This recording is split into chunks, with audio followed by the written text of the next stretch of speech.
there's a truth hardly anyone says out loud. The way to truly make a narcissist feel pain isn't by yelling at them, demanding an apology, or trying to expose their true face to the world. No, those things only give them more fuel. Because every time you react, whether with anger, tears, or accusations, they still feel powerful. They still believe you can't walk away. The one thing that actually terrifies them is the thing that seems the weakest, your complete absence. No texts, no calls, no hopeful glances, just cold, cutting silence. Picture this, an actor on stage, used to the lights, used to applause every time they speak. They live for that moment. Then one day, the theater is empty.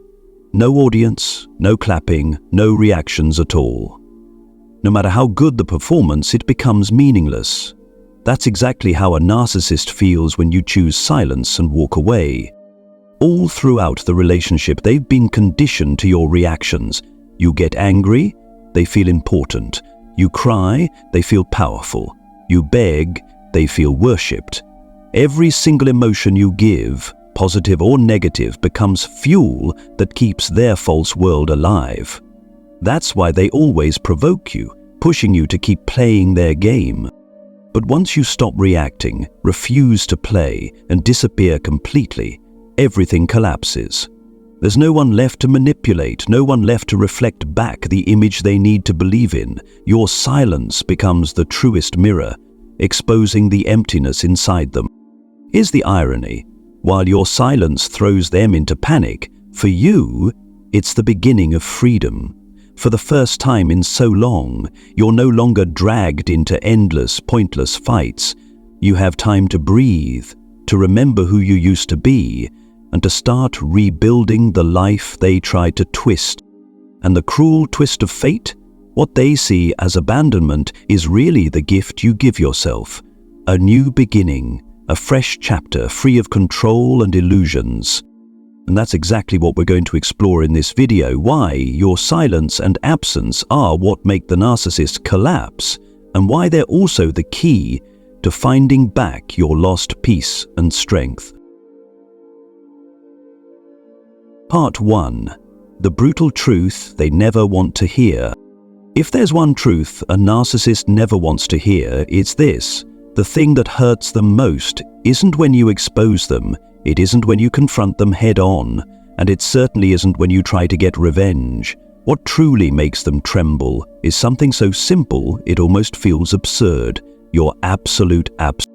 At first glance, it doesn't sound all that dramatic, but put yourself in their shoes for a moment. Their entire life functions like a stage. On that stage, they're the star of the show, and you are the audience. Every laugh, every tear, every reaction you give is a round of applause that keeps them performing. They live off your reactions. Anger, sadness, love, frustration, all of it is fuel. And maybe you didn't realize it, but that's exactly why they constantly provoke you. When they go silent on purpose, when they create small conflicts, when they throw out those half-joking, half-cutting remarks that leave you unsettled, it's all for one reason, to make you react. As long as they see you jealous, crying, or losing your temper, they feel they're still in control. But when you stop reacting, when you refuse to play their game, their entire stage collapses. No audience, no applause, no admiring eyes. Even the most dazzling performance becomes meaningless if no one is sitting in the seats. Think of it like this. You're watching a movie. For over an hour, the lead character tries to make you laugh, cry, worry, or rage. But halfway through, you grab the remote and switch off the TV. Just like that, the entire world the movie created disappears with a single click. That's exactly how a narcissist feels when you vanish. You are the only remote control in their life.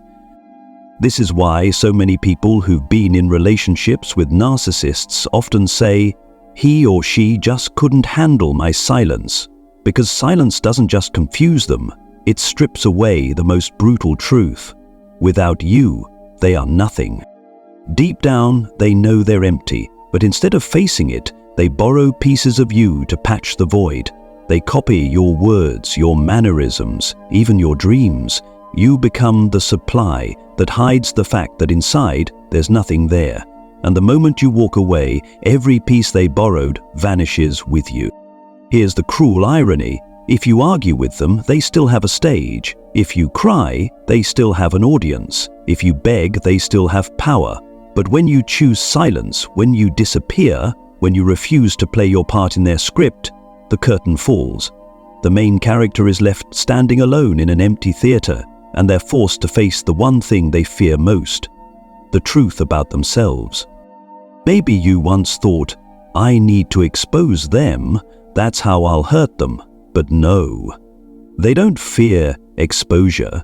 They've mastered the art of twisting reality to protect their image. They don't fear shouting, because shouting means you still care. The only thing they fear is you no longer existing in their world. See the paradox? The very thing you once thought was weak, your silence, your leaving, turns out to be the most powerful weapon. No accusations needed, no fights, no revenge plots, just one choice. You no longer give them a single drop of your energy. And that's when their entire false self begins to crack. But here's the important part. This isn't about winning against them. Silence isn't revenge, it's freedom. When you stop being someone else's supply, you reclaim your own strength. You step off their fake stage and start writing your own script. In other words, while your absence feels like death to them, for you, it's rebirth. And that's the brutal truth they'll never dare admit. Part 2. When you leave, they lose themselves. Have you ever noticed something strange? When you're with a narcissist, sometimes it feels like they don't actually have any essence of their own. At first, they come across as magnetic, charming, almost like the soulmate you've always been searching for. But the longer you stay, the more you start to realize they look eerily like you. From the way they laugh, to the phrases they use, even down to little daily habits, it all seems borrowed from you. In the beginning, you might think it's sweet. You might tell yourself, wow, we just click so well. But over time, you see it clearly. It's not harmony, it's imitation. They don't actually have a self of their own. They've just taken pieces of you to build a false identity. Imagine a mirror with nothing on it. It has no image of its own. It only reflects whoever stands in front of it. That's the narcissist. They gaze at you to feel like they exist. And when you walk away, that mirror is just an empty frame with nothing left to reflect. Think of it this way. Throughout the relationship, they've been picking up little pieces of you, your way of speaking, your tastes, your creativity, even your dreams, and patching them into the gaping void inside. Each piece of you becomes like a brick, and with those bricks, they build an entire house of identity that in reality has no foundation. So when you leave, that house crumbles. Not because you're cruel, but because you were the building materials. You take everything with you as you walk out the door, and they're left standing in the rubble of their false self. That's why so many narcissists spiral into panic after a breakup. They don't know who they are without you. They once believed that your words, your ideas, your lifestyle had become theirs. But once you disappear, they're forced to face the truth. It was all borrowed. Here's a simple picture. Think of a phone without a battery.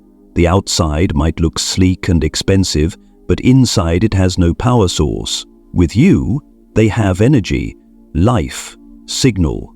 But when you unplug yourself, everything shuts down.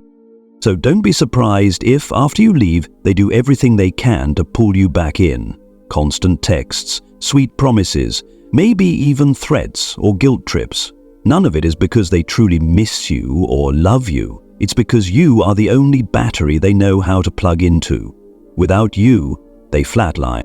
And here's the paradox. The very reason they chose you in the first place is because you are alive. Because you have a strong identity, creativity, kindness, or simply the light of someone who knows who they are.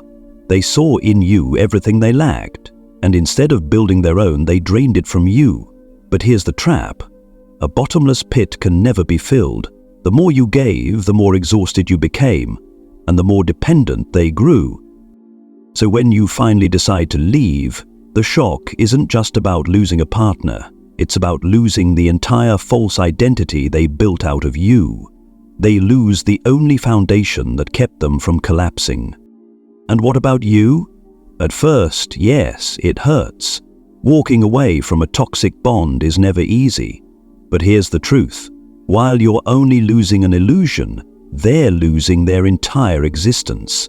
You hurt once, but then you heal.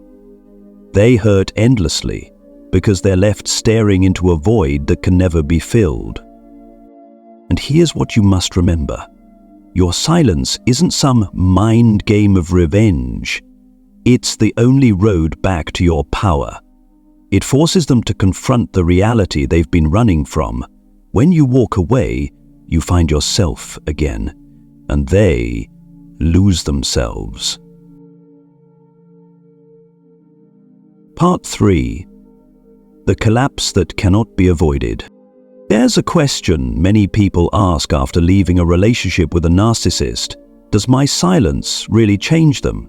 Or does it just annoy them for a while until things go back to the same? It sounds reasonable, but the truth is far more brutal.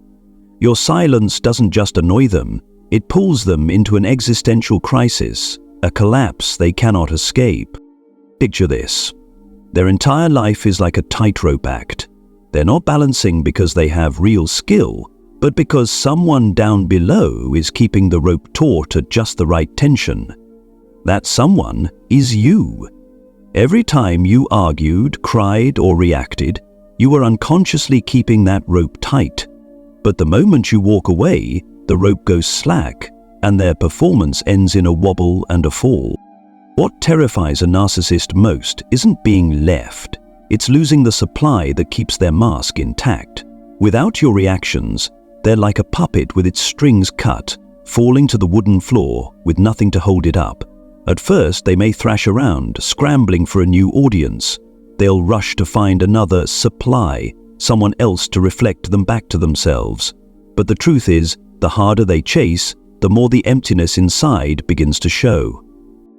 You'll see this collapse play out in many different forms. Some panic, bombarding you with texts and calls, promising to change, even breaking down in tears. Others go cold, pretending nothing matters. But that's just another mask. Inside, they're as lost and frantic as a child who's been abandoned. Some dive headfirst into a new relationship, convinced that someone new will heal them, but the cycle repeats: dependence, imitation, collapse. The surface details change, but the essence is always the same. They cannot stand your silence, because your silence is the mirror that reflects the void they've been running from all their lives. And here's the irony. For a normal person, silence can be an opportunity. Time apart gives space for reflection, for self-correction, for growth. But a narcissist doesn't have the foundation for that. Without you, they don't just lose a relationship, they lose their false self. And instead of learning to build from within, they dive back into the cycle of chasing another supply. Think of it like this. A kite soars high and beautiful in the wind, but the second the wind stops, it crashes instantly. You were that wind, and when you stop blowing, their collapse isn't a maybe, it's a certainty. This is why so many narcissists seem strong on the outside, but are unbelievably fragile inside. They strut with arrogance, radiating confidence, sometimes acting like they need no one. But the longer your silence stretches, the quicker those walls crack. They cannot bear the truth that their world no longer has a center to orbit around. And here's the part you must never forget. You don't need to witness their collapse firsthand. You don't need to see them suffer to feel vindicated. Because the truth is, their collapse is no longer your story. It's their path to face. Meanwhile, you've stepped out of the cycle, and every day of your silence is a day you reclaim more of your strength. There's a paradox here, and it's a beautiful one. While they unravel because of your absence, you are quietly reborn within it. Each time you choose not to text, not to react, not to go back, you are declaring sovereignty over your life, and that is the real victory. So understand this, their collapse isn't possible, it is inevitable. Without an audience, the stage goes dark. Without the strings, the puppet is just lifeless wood. And without you, the narcissist is left only with the emptiness they've spent their entire life trying to escape. Part 4. When they collapse, you rise. There's something you may have never realized while you were still inside the relationship. Your silence and your leaving don't just throw them into crisis. They also open a brand new door for you. While they're stumbling through the rubble of their false self, you begin a different journey, the journey of reclaiming who you are. Think back to those days when you were trapped in that cycle. Who were you back then? Maybe you were someone who loved spending hours with a book, only to be mocked as a silly dreamer. Maybe you loved music, but your joy was shut down because they said that stuff is pointless. Maybe you dreamed of a career, a trip, or a freer life, only to have it belittled or twisted into childish nonsense. During all that time with them, pieces of your identity were stolen, warped, or reduced to not good enough. You forgot who you were before they walked into your life. And then, when you left, you slowly began picking those pieces back up. For the first time in so long, you can play a song and smile simply because it makes you happy, without worrying if they'll roll their eyes. For the first time, you can sit in your favorite cafe without hearing that sarcastic voice sneering, "That's such a waste of time." These little things, so ordinary, suddenly become proof that you are coming back to yourself. Meanwhile, on the other side, they're unraveling. They're forced to face the truth. No one is holding the strings for the puppet anymore. No one is clapping for the performance. They've lost the one foundation that let them hide their inner emptiness. And while they fall, you rise. This is the beautiful contrast you need to remember. Your silence isn't a punishment meant to hurt them. It's the medicine that revives you. It's what allows you to take back the power you had given away for far too long. You begin to do things that may seem small, but carry enormous meaning. Rearranging your home, picking up a new book, exploring a hobby that once got mocked. Every step is a declaration, I am no one's shadow, I belong to myself. And here's the best part. You don't need to watch them, you don't need to track their suffering, you don't need to witness their collapse to feel paid back. Because your victory doesn't come from their failure. Your victory comes from living a life they no longer control.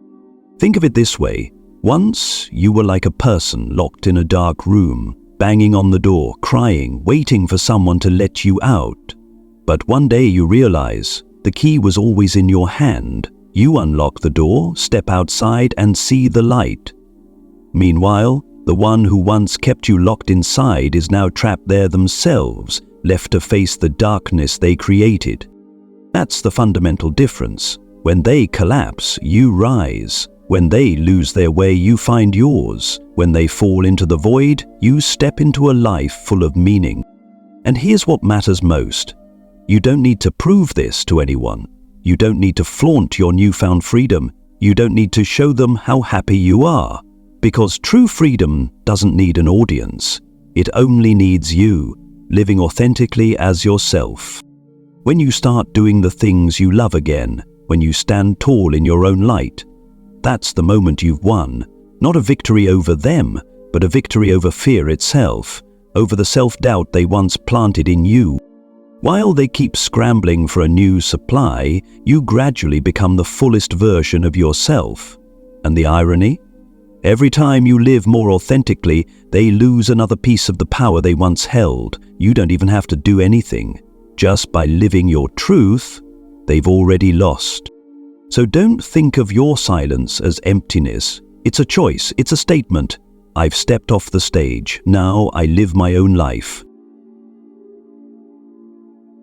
Part 5. The real victory. Living your own life. In the end, after everything, Here's what you need to understand most clearly. The real victory isn't about how the narcissist falls, it's about how you rise again. So many people, even after leaving a toxic relationship, remain haunted by questions. Are they suffering? Do they regret it? Do they realize what they've lost? But that's the final trap, because as long as you're waiting for answers from them, you're still giving them power. You're still putting them at the center of your life. True victory doesn't come from watching them struggle. It comes the day you wake up and realize you don't care anymore. What they're doing, where they are, who they're with, it no longer matters. You don't need to witness their collapse to feel at peace. All you need to witness is your own rebirth. Picture a garden after a storm, trees broken, soils scattered everywhere.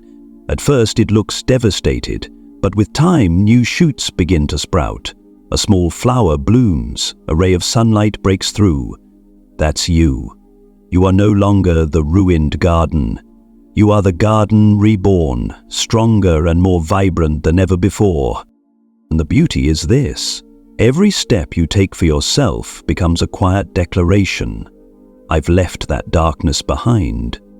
When you rearrange your space in a way that feels like you, when you travel alone, when you take up a hobby that once got mocked, these aren't just ways of filling the void. They're the bricks and colors you use to rebuild your life, this time entirely your own. While the narcissist is still scrambling for supply to patch themselves together, you are learning to nurture yourself. You're learning how to savor a quiet morning, to sip coffee without the weight of judgment beside you. You're learning how to laugh, not for anyone else, but simply because you feel genuine happiness. And then one day, you realize you've walked so far forward that they can no longer reach you.